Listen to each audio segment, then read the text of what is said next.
Guys, അപ്പം ഞാൻ പാവയ്ക്ക തീയൽ ഉണ്ടാക്കും കേട്ടോ.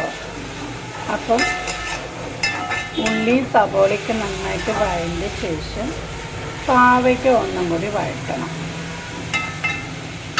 അപ്പം ഈ കയ്പ്പ് അറിയില്ല. അപ്പം ഞാൻ ഇച്ചിരി മഞ്ഞൾപ്പൊടിയും ഇട്ട് വെള്ളത്തിൽ ഇങ്ങനെ വെറുതെ ഒന്ന് തിളപ്പിച്ച് ഊറ്റി കളഞ്ഞു കേട്ടോ. അപ്പം കയ്പ്പ് മാറും കേട്ടോ. തേങ്ങ നന്നായിട്ട് ബ്രൗൺ കളറിലാവണം.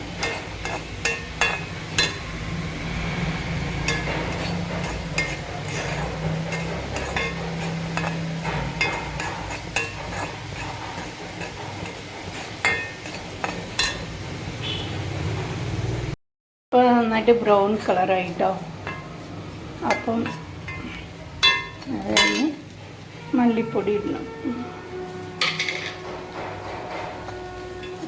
മല്ലിപ്പൊടി മുളക് പൊടിയും ഒന്ന് മൂത്തിട്ട് നമ്മൾ ചട്ടി നല്ല ചൂടായത് കാരണം ഓഫാക്കി ഇട്ടാൽ മതി കേട്ടോ, അല്ലെങ്കിൽ കരിയും.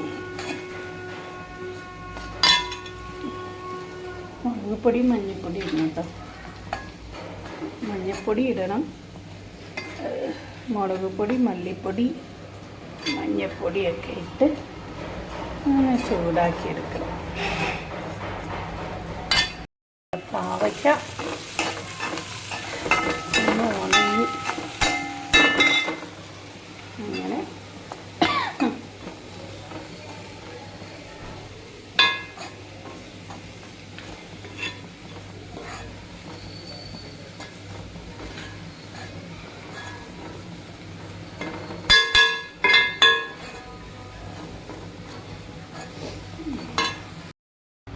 പുളി ഒന്ന് നന്നായിട്ട് പിഴിയണം.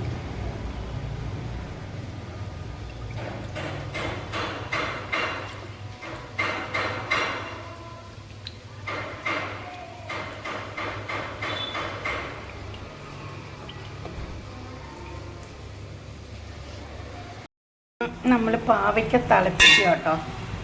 പാവയ്ക്ക ശരിക്കും വെന്തില്ലായിരുന്നല്ലോ. അപ്പോൾ ചൂടുവെള്ളത്തിൽ വെറുതെ ഇങ്ങനെ തിളപ്പിച്ച് ആ കയ്പ്പ് കളഞ്ഞതേ ഉള്ളൂ കേട്ടോ. അപ്പം ഇങ്ങനെ പുളിവെള്ളത്തിൽ ഞാൻ ഇങ്ങനെ തിളപ്പിക്കുക. പുളിവെള്ളം ലാസ്റ്റിലാണ് ഒഴിക്കേണ്ടത്, എന്നാലും വെള്ളം കൂടണ്ടാന്ന് ഓർത്ത് ഞാൻ പിന്നെ പുളിവെള്ളത്തിൽ തിളപ്പിക്കുക കേട്ടോ. മിക്സ് ചെയ്യാൻ പോവാണ്.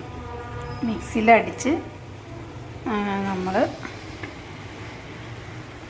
കറിക്കൊഴിക്കും. വെന്തു കേട്ടോ. ഇനിയിപ്പം നമ്മൾ വറുത്തരച്ച തേങ്ങ ഒഴിക്കുക. വറുത്തരച്ച കറി റെഡി ആയിക്കൊണ്ടിരിക്കുന്നു ഗൈസ്. ഇങ്ങനെയാണ് ഞങ്ങൾ വറുത്തരച്ച് വെക്കണം കേട്ടോ. അപ്പം നിങ്ങൾ എങ്ങനെയാണ് വെക്കണേന്ന് പറയണേ. നമ്മൾ അമ്മിക്കല്ലിട്ട് അരച്ച് കഴിഞ്ഞാൽ നല്ല കറുത്തിരിക്കും. ഇതിപ്പോൾ മിക്സിയിൽ അടിക്കണ കാരണം ചുവന്നിരിക്കണം.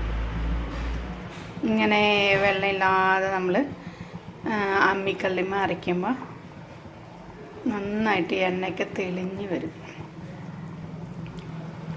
അപ്പം ഇങ്ങനെയാണ് കേട്ടോ ഗൈസ്. പാവയ്ക്ക തീയൽ റെഡിയായി. അപ്പം നിങ്ങളുടെ നാട്ടിൽ പാവയ്ക്ക തീയൽ ഉണ്ടാക്കുമെന്ന് ഒന്ന് കമൻറ്റിൽ പറയുന്ന കേട്ടോ.